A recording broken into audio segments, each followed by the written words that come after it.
नमस्ते। आज हम श्री दुर्गा सप्तशती का 5वां अध्याय का श्रवण करेंगे। तो आइए शुरुआत करते हैं। ओम श्री दुर्गाय नमः। 5वां अध्याय। देवताओं द्वारा देवी की स्तुति। चंड मुंड के मुख से अंबिका के रूप की प्रशंसा सुनकर शुंभ का उनके पास दूत भेजना और दूत का निराश लौटना। विनियोग। ओम इस उत्तर चरित्र के रुद्र ऋषि है, महासरस्वती देवता है, अनुष्टुप छंद है, भीमा शक्ति है, भ्रामरी बीज है, सूर्य तत्व है और सामवेद स्वरूप है। महासरस्वती की प्रसिद्धता के लिए उत्तर चरित्र के पाठ में इसका विनियोग किया जाता है। ध्यान। जो अपने कर कमलों में घंटा, सूल, फल, शंख, मूसल, चक्र, धनुष और बाण धारण करती है, शरद ऋतु के शोभा संपन्न चंद्रमा के समान जिनकी मनोहर कांति है, जो तीनों लोकों की आधारभूता और शुंभ आदि दैत्यों का नाश करने वाली है तथा गौरी के शरीर से जिनका प्राकट्य हुआ है, उन महासरस्वती देवी का मैं निरंतर भजन करती हूँ। ऋषि कहते हैं, पूर्व काल में शुंभ और निशुंभ नामक असुरों ने अपने बल के घमंड में आकर सचीपति इंद्र के हाथ से तीनों लोकों का राज्य और यज्ञ भाग छीन लिए। वे ही दोनों सूर्य, चंद्रमा, कुबेर, यम और वरुण के अधिकार का भी उपयोग करने लगे। वायु और अग्नि का कार्य भी वे करने लगे। उन दोनों ने सब देवताओं को अपमानित, राज्य भ्रष्ट, पराजित तथा अधिकारहीन करके स्वर्ग से निकाल दिया। उन दोनों महान असुरों से तिरस्कृत देवताओं ने अपराजिता देवी का स्मरण किया और सोचा, जगदम्बा ने हम लोगों को वर दिया था कि आपत्ति काल में स्मरण करने पर मैं तुम्हारी सब आपत्तियों का तत्काल नाश कर दूंगी। यह विचार कर देवता गिरिराज हिमालय पर गए और वहाँ भगवती विष्णु माया की स्तुति करने लगे। देवता बोले, देवी को नमस्कार है, महादेवी शिवा को सर्वदा नमस्कार है, प्रकृति एवं भद्रा को प्रणाम है। हम लोग नियम पूर्वक जगदम्बा को नमस्कार करते हैं, रौद्रा को नमस्कार है, नित्या गौरी एवं धात्री को बारंबार नमस्कार है, ज्योत्सनामयी चंद्र रूपिणी एवं सुख स्वरूपा देवी को सतत प्रणाम है। शरणागतों का कल्याण करने वाली वृद्धि एवं सिद्धि रूपा देवी को हम बारंबार नमस्कार करते हैं। नैऋत्य राक्षसों की लक्ष्मी, राजाओं की लक्ष्मी तथा सवारणी शिव पत्नी स्वरूपा आप जगदम्बा को बारंबार नमस्कार है। दुर्गा, दुर्गपारा, दुर्गम संकट से पार उतारने वाली, सारा सबके सार भूता, सर्वकारिणी, ख्याति, कृष्ण और धूम्रा देवी सर्वदा नमस्कार है। अत्यंत सौम्य एवं अत्यंत रौद्र रूप देवी को हम नमस्कार करते हैं, उन्हें हमारा बारंबार प्रणाम है। जगत के आधार भूता कृति देवी को बारंबार नमस्कार है। जो देवी सब प्राणी में विष्णु माया के नाम से कही जाती है, उनको नमस्कार, उनको नमस्कार, उनको बारंबार नमस्कार है। जो देवी सब प्राणी में चेतना कहलाती है, उनको नमस्कार, उनको नमस्कार, उनको बारंबार नमस्कार है। जो देवी सब प्राणी में बुद्धि रूप से स्थित है, उनको नमस्कार, उनको नमस्कार, उनको बारंबार नमस्कार है। जो देवी सब प्राणी में निद्रा रूप से स्थित है, उनको नमस्कार, उनको नमस्कार, उनको बारंबार नमस्कार है। जो देवी सब प्राणी में क्षुधा रूप से स्थित है, उनको नमस्कार, उनको नमस्कार, उनको बारंबार नमस्कार है। जो देवी सब प्राणी में छाया रूप से स्थित है, उनको नमस्कार, उनको नमस्कार, उनको बारंबार नमस्कार है। जो देवी सब प्राणियों में शक्ति रूप से स्थित है, उनको नमस्कार, उनको नमस्कार, उनको बारंबार नमस्कार है। जो देवी सब प्राणियों में तृष्णा रूप से स्थित है, उनको नमस्कार, उनको नमस्कार, उनको बारंबार नमस्कार है। जो देवी सब प्राणियों में शांति, क्षमा रूप से स्थित है, उनको नमस्कार, उनको नमस्कार, उनको बारंबार नमस्कार है। जो देवी सब प्राणियों में जाति रूप से स्थित है, उनको नमस्कार, उनको नमस्कार, उनको बारंबार नमस्कार है। जो देवी सब प्राणियों में लज्जा रूप से स्थित है, उनको नमस्कार, उनको नमस्कार, उनको बारंबार नमस्कार है। जो देवी सब प्राणियों में शांति रूप से स्थित है, उनको नमस्कार, उनको नमस्कार, उनको बारंबार नमस्कार है। जो देवी सब प्राणियों में श्रद्धा रूप से स्थित है, उनको नमस्कार, उनको नमस्कार, उनको बारंबार नमस्कार है। जो देवी सब प्राणियों में कांति रूप से स्थित है, उनको नमस्कार, उनको नमस्कार, उनको बारंबार नमस्कार है। जो देवी सब प्राणियों में लक्ष्मी रूप से स्थित है, उनको नमस्कार, उनको नमस्कार, उनको बारंबार नमस्कार है। जो देवी सब प्राणी में वृद्धि रूप से स्थित है, उनको नमस्कार, उनको नमस्कार, उनको बारंबार नमस्कार है। जो देवी सब प्राणी में स्मृति रूप से स्थित है, उनको नमस्कार, उनको नमस्कार, उनको बारंबार नमस्कार है। जो देवी सब प्राणी में दया रूप से स्थित है, उनको नमस्कार, उनको नमस्कार, उनको बारंबार नमस्कार है। जो देवी सब प्राणी में तुष्टि रूप से स्थित है, उनको नमस्कार, उनको नमस्कार, उनको बारंबार नमस्कार है। जो देवी सब प्राणी में माता रूप से स्थित है, उनको नमस्कार, उनको नमस्कार, उनको बारंबार नमस्कार है। जो देवी सब प्राणी में भ्रांति रूप से स्थित है, उनको नमस्कार, उनको नमस्कार, उनको बारंबार नमस्कार है। जो जीवों के इंद्र वर्ग की अधिष्ठात्री देवी एवं सब प्राणियों में सदा व्याप्त रहने वाली है, उन व्याप्ति देवी को बारंबार नमस्कार है। जो देवी चैतन्य रूप से इस संपूर्ण जगत को व्याप्त करके स्थित है, उनको नमस्कार, उनको नमस्कार, उनको बारंबार नमस्कार है। पूर्व काल में अपने अभिष्ट की प्राप्ति होने से देवताओं ने जिनकी स्तुति की तथा देवराज इंद्र ने बहुत दिनों तक जिनका सेवन किया, वह कल्याण की साधना भूता ईश्वरी हमारा कल्याण और मंगल करे तथा सारी आपत्तियों का नाश कर डाले। उद्दंड दैत्यों से सताए हुए हम सभी देवता जिन परमेश्वरी को इस समय नमस्कार करते हैं तथा जो भक्ति से विनम्र पुरुषों द्वारा स्मरण की जाने पर तत्काल संपूर्ण विपत्तियों का नाश कर देती है, वे जगदम्बा हमारा संकट दूर करे।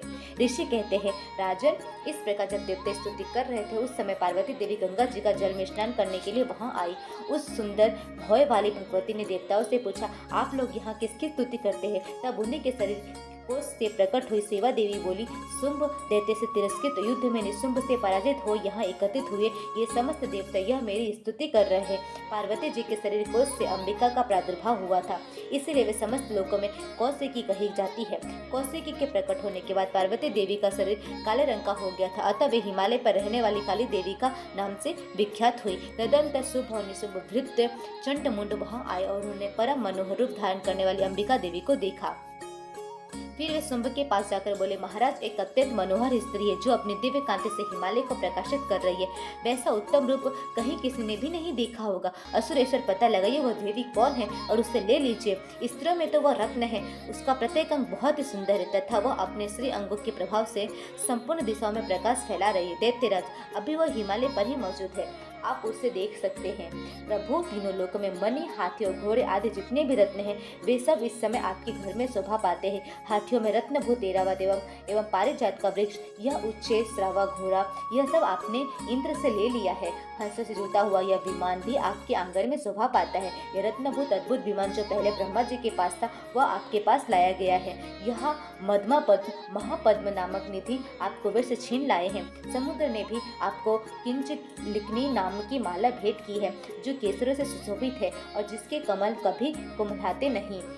सुवर्ण की वर्षा करने वाला वरुण का छत्र भी आपके घर में शोभा पाता है तथा यह श्रेष्ठ रथ जो पहले प्रजापति के अधिकार में था अब आपके पास मौजूद है। दैत्येश्वर मृत्यु की उत्क्रांतिदा नाम वाली शक्ति भी आपने छीन ली थी और वरुण का पास एवं समुद्र में होने वाले सब प्रकार के रत्न आपके भाई निशुंभ के अधिकार में है। अग्नि ने भी स्वतः शुद्ध किए हुए 2 वस्त्र आपकी सेवा में अर्पित किए हैं। दैत्यराज इस प्रकार सभी रत्न आपने एकत्र कर लिए। फिर जो ये स्त्रियों में रत्न रूप कल्याणमयी देवी है इसे आप क्यों नहीं अपने अधिकार में कर लेते हैं। ऋषि कहते हैं, चंड मुंड का यह वचन सुनकर शुंभ ने महादैत्य सुग्रीव को दूत बनाकर देवी के पास भेजा और कहा, तुम मेरी आज्ञा से उसके सामने ये बातें कहना और ऐसा उपाय करना जिससे प्रसन्न होकर वह शीघ्र ही यहाँ आ जाए। वह दूत पर्वत के अत्यंत रमणीय प्रदेश में जहाँ देवी मौजूद थी गया और मधुर वाणी में कोमल वचन बोला। दूत बोला, देवी दैत्यराज शुंभ इस समय तीनों लोगों के परमेश्वर है, मैं उन्हीं का भेजा हुआ दूत हूँ और यहाँ तुम्हारे ही पास आया हूँ। उनकी आज्ञा सदा सब देवता एक स्वर से मानते हैं, कोई उसका उल्लंघन नहीं कर सकता। वे संपूर्ण देवताओं को परास्त कर चुके हैं। उन्होंने तुम्हारे लिए जो संदेश दिया है उसे सुनो। संपूर्ण त्रिलोकी मेरे अधिकार में है, देवता भी मेरी आज्ञा के अधीन चलते हैं। संपूर्ण योगों के भोगों को ही मैं पृथक पृथक भोगता हूँ। तीनों लोगों में जितने श्रेष्ठ रत्न है वे सब मेरे अधिकार में है। देवराज इंद्र का वाहन ऐरावत जो हाथियों में रत्न के समान मैंने छीन लिया है। क्षीर सागर का मंथन करने से जो अश्वरत्न उच्च श्रवा प्रकट हुआ था उससे देवताओं ने मेरे पैरों पर पड़कर समर्पित किया है। सुंदरी, उनके सिवा और भी जितने रत्नभूत पदार्थ देवताओं और गंधर्व और नागों के पास थे वे सब मेरे ही पास आ गए हैं। देवी, हम लोग तुम्हें संसार की स्त्रियों में रत्न मानते हैं, अतः तुम हमारे पास आ जाओ क्योंकि रत्नों का उपभोग करने वाले हम ही हैं। चंचल कटाक्ष वाली सुंदरी, तुम मेरे या मेरे भाई महापराक्रमी निशुंभ की सेवा में आ जाओ क्योंकि तुम रत्न स्वरूपा हो। मेरा वरण करने से तुम्हें तुलना रहित महान ऐश्वर्य की प्राप्ति होगी। अपनी बुद्धि से विचार कर तुम मेरी पत्नी बन जाओ। ऋषि कहते हैं, दूत के यूं कहने पर कल्याणमयी भगवती दुर्गा देवी जो इस जगत का धरण करती है मन ही मन गंभीर भाव से मुस्कुराई और इस प्रकार बोली। देवी ने कहा, दूत, तुमने सत्य कहा है, इसमें तनिक भी मिथ्या नहीं है। शुंभ तीनों लोगों का स्वामी हो और निशुंभ भी उसी के समान पराक्रमी है, किंतु इस विषय में मैंने जो प्रतिज्ञा कर ली है उसे मिथ्या कैसे करूं? मैंने अपनी अल्प बुद्धि के कारण पहले से जो प्रतिज्ञा कर रखी है उसे सुनो। जो मुझे संग्राम में जीत लेगा, जो मेरे अभिमान को चूर्ण कर देगा और संसार में जो मेरे समान बलवान होगा वही मेरा स्वामी होगा। इसीलिए शुंभ अथवा महादैत्य निशुंभ स्वयं यहाँ पधारे और मुझे जीत कर शीघ्र ही मेरा पानी ग्रहण कर ले। इसमें विलंब की क्या आवश्यकता है? दूत बोला, देवी, तुम घमंड में भरी हो, मेरे सामने ऐसी बातें न करो। तीनों लोकों में कौन ऐसा पुरुष है जो शुंभ और निशुंभ के सामने खड़ा हो सके? देवी, अन्य देवताओं के सामने भी सारे देवता युद्ध में नहीं ठहर सकते, फिर तुम अकेली स्त्री होकर कैसे ठहर सकती हो? जिन शुंभ आदि देवताओं के सामने इंद्र आदि सब देवता भी युद्ध में खड़े नहीं हुए, उनके सामने तुम स्त्री होकर कैसे जाओगी? इसलिए तुम मेरे ही कहने से शंभु निशुंभ के पास चलो। ऐसा कहने से तुम्हारे गौरव की रक्षा होगी, अन्यथा जब वे केस पकड़ कर घसीटेंगे तब तुम्हें अपनी प्रतिष्ठा खोकर जाना पड़ेगा।